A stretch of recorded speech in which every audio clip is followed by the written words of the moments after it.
Hello students, welcome back to my YouTube channel Jaideep Sir's Maths Mania. In today's lecture, we will discuss about solution of your 5th unit test. In this unit test, there are chapter number 4, 6 and 10. तो student अच्छे से ध्यान देना ताकि आपके सभी concept वो questions के रिलेटेड क्लियर हो जाए। तो देखिए आपका फर्स्ट क्वेश्चन है, in the given figure angle ABC is equal to 25 then angle AOC is equal to blank. तो देखिए हमें दिया है ए बी सी 25। अगर हमारे पास ये क्वाड्रिलेटरल के 3 एंगल के मेजर हो तो हम इजीली फोर्थ वन फाइंड कर सकते हैं। तो देखिए हमारे पास तो एक ही मेजर है, बट आपने सर्कल चैप्टर में पढ़ा हुआ है कि अगर टेंजेंट रेडियस के साथ कितने का एंगल बनाता है, 90 डिग्री का, दैट मीन्स राइट एंगल बनाता है। तो एंगल ए पर भी कितने का एंगल बनेगा, 90 डिग्री का, एंड एंगल सी पर भी कितने का एंगल बनेगा, 90 डिग्री का। That means if one angle is of 90, another one is also 90 and third one is of 25, so we can easily get angle O. तो angle O is equal to क्या होगा, 360 minus 205, that means angle O is equal to 155 degree. तो बहुत ही easy था, it is related to theorem of circle. Now second one, which of the following quadratic equations do not have equal real roots. तो जब भी roots की बात आए क्वाड्रेटिक इक्वेशन की, तो हमारे पास 3 कंडीशंस है। फर्स्ट है d greater than 0, second one d is equal to 0 and third one is d less than 0। अगर d की वैल्यू लेस देन 0 मिलती है that means root doesn't exist. ठीक है, तो हम वन बाय वन हर एक ऑप्शन चेक करेंगे। तो फर्स्ट हमने चेक किया first option, x square minus 4x plus 3 root 2। In this equation a is equal to 1, b is equal to minus 4 and c is equal to 3 root 2। अगर इसकी value हम हमारे equation में रखें d is equal to b square minus 4ac में, then we will get 16 minus 16.96, क्योंकि root 2 की value है अप्रोक्सीमेट 1.41, और अगर 12 का मल्टीप्लीकेशन आप 1.41 के साथ करो so it become 6.96।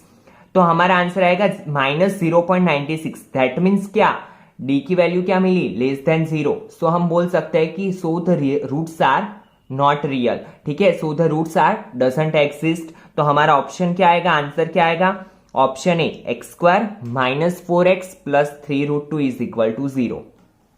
Now third one, ABCD is a trapezium in which AB parallel CD, first हमें दिया है ABCD के पैरेलल है, and P and Q are points on AD and BC respectively, such that PQ parallel DC, AB parallel CD and PQ parallel CD। that means हमें क्या दिया है, AB parallel CD and CD parallel PQ।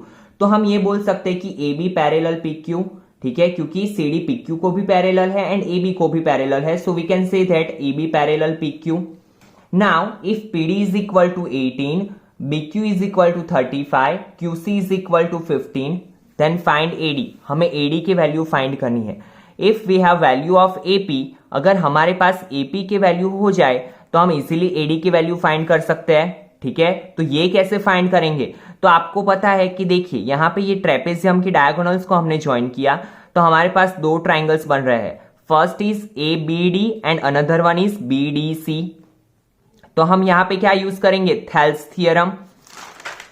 So according to Thales theorem क्या होगा, in triangle ABD we can write that DP upon AP is equal to DO upon OB।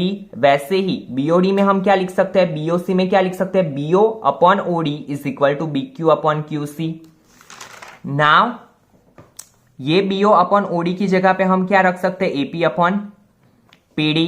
तो मैंने क्या किया, BO upon AD is equal to AP upon PD रखा। Now AP की value हमें find करनी है, PD is 18, BQ 35, QC 15, then cross multiplication, so we get AP is equal to 42 centimeter। AP की वैल्यू मिलने के बाद we can easily find value of AD। AD is equal to 42 plus 18, that means 60 centimeter। So our answer is 60 centimeter। Now fourth option, ABC and BDE are two equilateral triangles such that D is the midpoint of BC।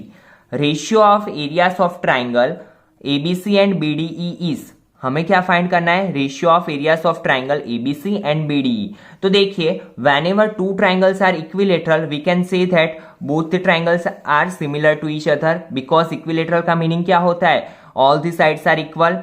ठीक है, तो हम यहाँ पे ये चीज बोल सकते हैं कि एबीसी सिमिलर ईबीडी। नाउ आपको पता है कि सिमिलर ट्राइंगल के लिए हमारे पास एक थियरम था कि if two triangles are similar then their ratio of area of triangle is equal to square of sides of proportion to each other. तो हम यहाँ पे वही फॉर्मूला अप्लाई करेंगे। तो area of triangle ABC upon area of triangle EBD is equal to BC upon BD का whole square. Now we have given that D is a mid point. तो D अगर बीसी का mid point है, यहां पे हम draw करते हैं, if D is the mid point of BC so we can write that BD क्या होगा, BD is a half of BC, BD is equal to 1/2 of BC. Now BC is equal to क्या होगा 2BD। तो हम BC की value कहां पे रखेंगे, इक्वेशन 1 में। तो BC की जगह पे मैंने रखा 2BD, BD BD कट, तो 2/1 का होल स्क्वायर, दैट मीन्स 2 का स्क्वायर 4, 1 का स्क्वायर 1। तो एरिया ऑफ ट्राइंगल ABC अपॉन area of triangle EBD is equal to 4:1। It is our answer. Now fifth objective, which of the following quadratic equations have x is equal to 3 as one of its root। हमें एक value दी है x is equal to 3, we have to say that कि ये किसका root है, कौन से equation का रूट है। we have given 4 different equation। तो आपको पता है कि जो भी इक्वेशन x की ये वैल्यू को सेटिस्फाई करेगा, दैट मीन्स x की ये वैल्यू हम जो इक्वेशन में रखें एंड हमें आंसर 0 मिले, उसका मतलब वो इक्वेशन का ये रूट होगा। तो हमने ऑप्शन ए से स्टार्ट किया, x² - 8x + 15। अगर आप ये इक्वेशन में x की जगह पे 3 रखते हो then you will get answer 0। That means x is equal to 3 is one of root of equation x² - 8x + 15। ठीक है, तो इसी के साथ आपके पांचों ऑब्जेक्टिव्स कंप्लीट हो गए यहाँ पे। Now C section B. In section B your first question is two concentric circles are of the radii 5 cm and 3 cm। तो सबसे पहले हमें पता होना चाहिए कि what is the meaning of concentric। तो आपको पता है कि दो सर्कल ऐसे हो जिसका सेंटर क्या हो same but radius are different, तो उसे हम क्या बोलेंगे, कॉन्सेंट्रिक सर्कल। तो हमें यहाँ पे दो सर्कल्स दिए हैं। तो छोटे सर्कल की रेडियस है 3 सेंटीमीटर, बड़े सर्कल की रेडियस है 5 सेंटीमीटर। ठीक है, एंड क्या बोला है, length of chord of the larger circle. Larger circle की जो कॉर्ड है, length of chord which touches the smaller circle, वो स्मॉलर सर्कल को टच कर रही है। तो यहां पे हमने रख दिया point M। Now you know that कि सेंटर में से, ये आप 9th स्टैंडर्ड में पढ़ चुके हो सर्कल चैप्टर में, कि सर्कल में से अगर कोई लाइन सेगमेंट पास होता हो और वो कॉर्ड को इंटरसेक्ट करता है और यहां पे अगर 90 डिग्री का एंगल बनता है, so it divides chord in 2 equal part. That means क्या करेगा, ये जो M है वो क्या हो जाएगा, AB का मिड पॉइंट। तो अभी हमारे पास दो वैल्यू है, so we can easily find the value of MB by using Pythagoras theorem. तो हम यहाँ पे वही यूज करेंगे, Pythagoras theorem, OM² + MB² is equal to OB² and we got value of MB is equal to 4। MB की value 4 मिल गई। तो आपको पता है कि AB क्या होगा, AB क्या होगा, MB का डबल। That means AB is equal to 2 × MB। That means AB क्या होगा, 2 × 4 = 8 सेंटीमीटर। तो AB की वैल्यू है 8 centimetre. Now 7th, find the roots of the following equation by factorisation. See यहां पे आपको क्लियर किया हुआ है कि फैक्टराइजेशन मेथड यूज करनी है, तो आपको वही मेथड यूज करके इसके रूट्स फाइंड करना है। We have given equation x + 1 / x - 1 - x - 1 / x + 1 is equal to 5/6।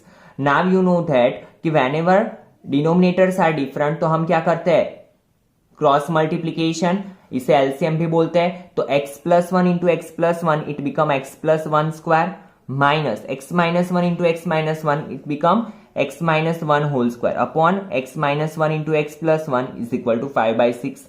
Now यहां पे हम आइडेंटिटी अप्लाई करेंगे a + b के होल स्क्वायर की, यहां पे a - b के होल स्क्वायर की, और नीचे a - b × a + b, so a² - b²। Then simplify करेंगे तो we got equation 5x² - 24x - 5 is equal to 0। Now you know that whenever a polynomial is of 3 terms तो हम क्या करते हैं, स्प्लिटिंग मेथड यूज करते हैं। तो यहां पे भी वही करेंगे, स्प्लिटिंग मेथड कैसे अप्लाई होती है? थर्ड टर्म का मल्टीप्लीकेशन किसके साथ होता है? Coefficient of first term, that means 5 5 25. Now we have to find 2 digits. 2 digit हमें ऐसे फाइंड करने हैं कि जिसका मल्टीप्लीकेशन क्या हो 25 एंड एडिशन या सब्ट्रैक्शन क्या मिले 24. सो 25 1 जा 25 एंड 25 में से 1 जाएगा तो 24. So our factors are 25 and 1. And after simplify it, we get 2 values of x. X is equal to 5 and x is equal to minus 1 by 5. Now see student, question number 8. Find the value of k for the following equations so that it has 2 real and equal roots. What we have given k. पहले से ही बता दिया है कि जो equation है उसके roots क्या है? इक्वल. और इक्वल रूट्स कब होते हैं? Whenever d is equal to 0, the roots are real and equal. तो हमें वो कंडीशन पहले से दी हुई है, तो हमें सिर्फ क्या करना है? वैल्यू पुटअप करनी है b square minus 4ac is equal to 0 में. b की जगह पे 2k, coefficient of x, a की जगह पे 5 एंड c की जगह पे 20. Then after simplification we will get value k is equal to plus और minus 10. That means k is equal to plus 10, k is equal to minus 10. And remember students, we must have to show both of the values plus 10 and minus 10. अगर आप minus 10 नहीं दिखाते हो तो आपके marks cut सकते हैं, because minus 10 का स्क्वायर भी क्या होता है? 100. ठीक है, तो आपको दोनों वैल्यूज दिखानी है. Now see question number 9. Find the value of x in triangle ABC D parallel BC. Now again यहाँ पे क्या होगा? D parallel BC. ये अगर ये साइड के पैरेलल है, that means we can use Thales theorem. कैसे थेल्स थ्योरम अप्लाई करेंगे? AD upon DB is equal to AE upon EC. Then put the value and do cross multiplication and after simplify we will get value x is equal to 3. Now question number 10.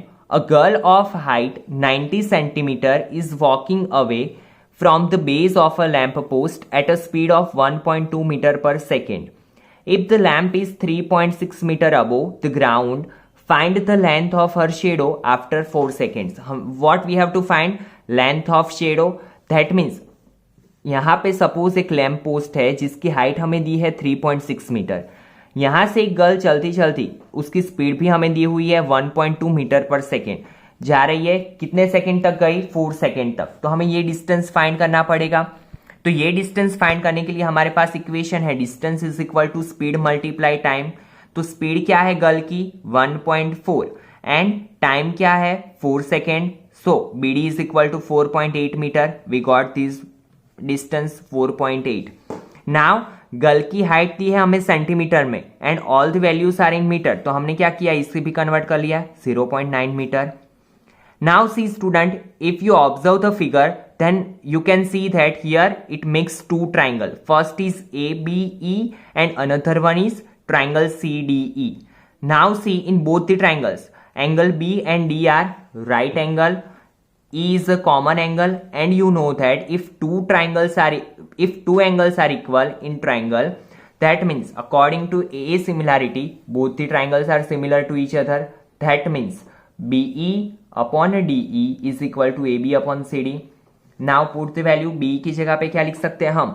BD plus D, that means 4.8 plus x upon D की जगह पे x is equal to 3.6 upon 0.9. Now do simplification, you get x is equal to 1.6 metre. So the length of shadow is 1.6 metre. Now section C. Answer the following in brief. 3 marks each. A 5 meter long ladder is placed leaning towards a vertical wall such that it reaches the wall at 0.4 meter high. If the foot of the ladder is moved 1.6 towards the wall, then find the distance by which the top of the ladder would slide upwards on the wall. क्या बोल रहा है question को समझना बहुत ही जरूरी है student. यहाँ पे जैसे कि यहाँ पे एक वॉल है, यहाँ पे वॉल पे एक लेडर को रखा हुआ है. 5 मीटर की लेडर है, लेंथ ऑफ लेडर 5 मीटर और 4 मीटर की हाइट पे है. अभी ये लेडर को हम यहाँ पे ऐसे मूव करें टुवर्ड्स दिस वॉल, तो क्या होगा? ये लेडर ऐसे आएगी तो ये हाइट क्या हो जाएगी? लेडर की हाइट ऐसे यहाँ पे आ जाएगी. लेडर ऐसे आएगी तो हाइट ऊपर जाएगी लेडर की. बट लेडर की हाइट तो सेम ही रहेगी, ठीक है। ये हाइट बढ़ेगी बट लेडर की हाइट क्या रहेगी, सेम। दैट मीन्स ये क्या है, PD and AC, height of ladder that is 5 metre, PB is equal to 4 metre, AP we have to find AP is equal to x meter and AB is equal to AP plus PB that means x plus 4 and BD is equal to क्या होगा, BC plus CD। Now you know that कि wall ground के साथ क्या होती है, right angle पे। तो हम सबसे पहले क्या करेंगे, according to Pythagoras theorem in triangle PBD, क्योंकि two values we have, we can easily find value of BD और BD पे से क्या मिलेगा, BC। तो सबसे पहले हमने पाइथागोरस थ्योरम अप्लाई करके BD फाइंड किया एंड BD की वैल्यू फाइंड करने के बाद हमने क्या फाइंड किया, BC, because we know that BC is equal to क्या है, BD में से अगर हम CD को सबट्रैक्ट कर ले तो हमें क्या मिलेगा, BC and BC is of 1.4 metre. BC की वैल्यू मिल गई हमें 1.4 metre. Now we can apply again Pythagoras theorem in triangle ABC। तो in triangle ABC AB square plus BC square is equal to AC square. तो AB की value क्या होगी, 4.8 metre, ठीक है, पाइथागोरस थ्योरम के अकॉर्डिंग। नाउ अगर हमारे पास AB की वैल्यू है, AB में से हम PB को सबट्रैक्ट कर ले तो हमें कौन सी वैल्यू मिलेगी, AP की, दैट इज 0.8 मीटर। तो AP की वैल्यू क्या है, 0.8 metre. Now question number 12, Yashvi rides a bicycle at a uniform speed. If the speed had been 4 km per hour more, it would have taken 1 hour less to travel 48 km distance. क्या बोला है, Yashvi bicycle पे ride कर रही है और उसकी speed क्या है वो हमें नहीं पता है, वो हमें फाइंड करनी है, ठीक है। बट ऐसा बोला है कि अगर वो अपनी speed 4 kilometre per hour increase कर रही है तो उससे कितना टाइम कम लगेगा जर्नी कंप्लीट करने में, 1 hour. It is obvious thing कि अगर हम अपनी स्पीड इंक्रीज करें तो टाइम क्या लगेगा, कम। तो सबसे पहले हमें जो फाइंड करना होता है उसके लिए हम सपोज करेंगे, suppose her speed be x kilometre per hour, तो टाइम क्या होगा, t1 is equal to 48 upon x, because we have equation time is equal to distance upon speed. तो वही फॉर्मूला हम यहां पे अप्लाई करेंगे, डिस्टेंस अपॉन स्पीड। अगर हम अपनी speed 4 kilometre per hour increase कर रहे हैं तो our new speed will be x plus 4। तो यहां पे टाइम क्या हो जाएगा, t2 is equal to 48 upon x plus 4। Same formula we can apply, ठीक है।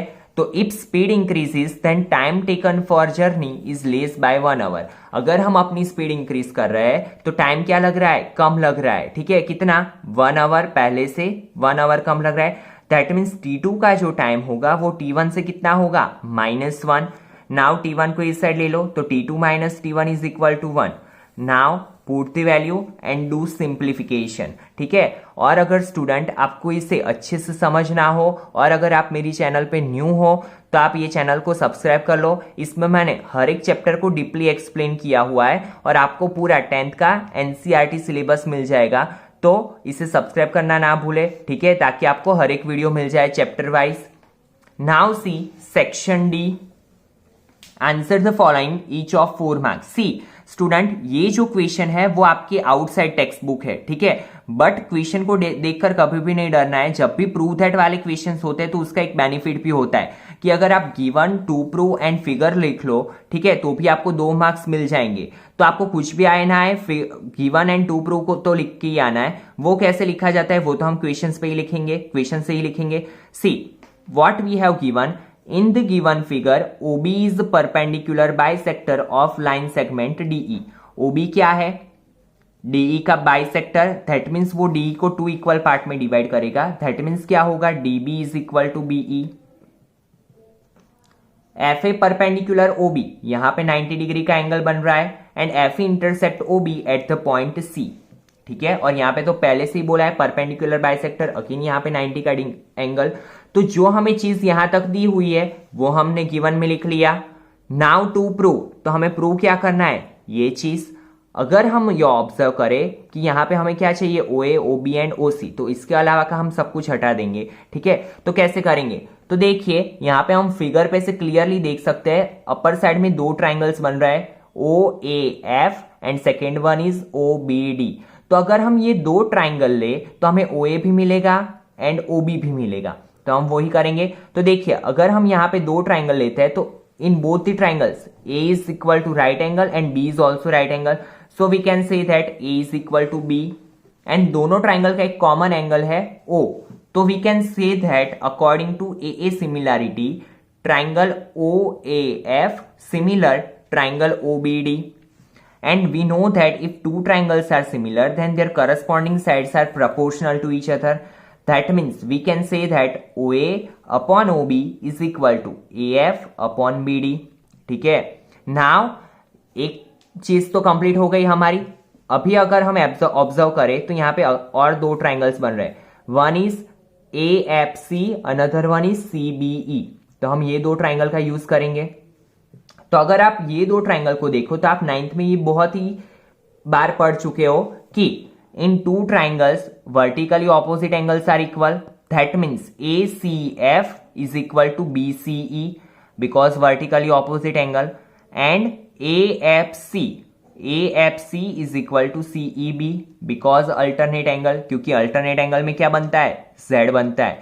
तो ये एंगल और ये एंगल क्या होता है, इक्वल, तो हमने यहाँ पे वही यूज किया। So according to A similarity we can say that AFC similar BEC, तो उसकी जो करस्पॉन्डिंग साइड का रेशियो होगा वो भी क्या होगा, equal, that means AF upon BE is equal to AC upon BC। Now see हमें गिवन में दिया हुआ है कि BE is equal to DB पहले ही, क्योंकि ये क्या है परपेंडिकुलर बाइसेक्टर, तो DB इज इक्वल टू क्या है BE, तो हम BE की जगह पे क्या लिख सकते हैं BD, तो AF upon BD is equal to AC upon BC। Now from equation 1 and 2 देखिए AF अपॉन BD की जगह पे हम क्या लिख सकते हैं, AF अपॉन BD की जगह पे हम क्या लिख सकते हैं, OA अपॉन OB, क्योंकि हमें आंसर में OA, OB एंड OC ही चाहिए। ठीक है, AF BD की जरूरत नहीं है तो हम इसे निकाल देंगे और इसकी जगह पे ये लिख लेंगे। So OA upon OB is equal to AC upon BC, हमें इसकी भी जरूरत नहीं है तो इसे भी हम किस में कन्वर्ट करेंगे, OA, OB एंड OC में। तो देखिए AC इतना पार्ट है, AC को हम कैसे लिख सकते हैं, यहाँ पे है OAC, तो आप सोचो OC माइनस OA करूं तो मुझे क्या मिलेगा, AC, तो AC की जगह पे मैं क्या लिखूंगा, OC minus OA। Now same for BC, यहां पे देखिए BC तो क्या होगा, OB माइनस OC, पूरे OB में से अगर मैं OC सब्ट्रैक्ट करूं, OB में से OC सब्ट्रैक्ट करूं तो मुझे क्या मिलेगा, BC। ठीक है, तो मैंने यहां पे वही रख दिया। नाउ क्रॉस मल्टीप्लीकेशन करने के बाद AB वाले टर्म एक साइड, बाकी का एक साइड, तो 2O² AB is equal to O² AC plus O² BC। Now आपको पता है कि हम अभी हमारे आंसर के साथ कंपेयर करेंगे कि हमें डिनोमिनेटर में चाहिए O, तो न्यूमरेटर में नहीं चाहिए, तो मैंने क्या किया, divide by O³ ABC on both side, क्योंकि अगर मैं O³ से डिवाइड करूं तो O² कट हो जाएगा, ऊपर O नहीं बचेगा, नीचे एक O बचेगा, इसी वजह से मैंने क्या किया, O³ ABC से डिवाइड किया। नाउ कट AB कट, तो 2 अपॉन OC बचा क्या, एक OC, 2OC is equal to 1 upon OB plus 1 upon OA, hence proved. ठीक है, तो वैसे क्वेश्चंस बहुत ही इजी होते हैं बट आपको थोड़ा अपना लॉजिक यूज करना है। ठीक है, और आई होप सो कि आपको ये वीडियो में सब कुछ समझ में आया होगा, but still if you have any query और any doubt then you can mention in comment box. मिलते हैं नेक्स्ट वीडियो में। Thank you students.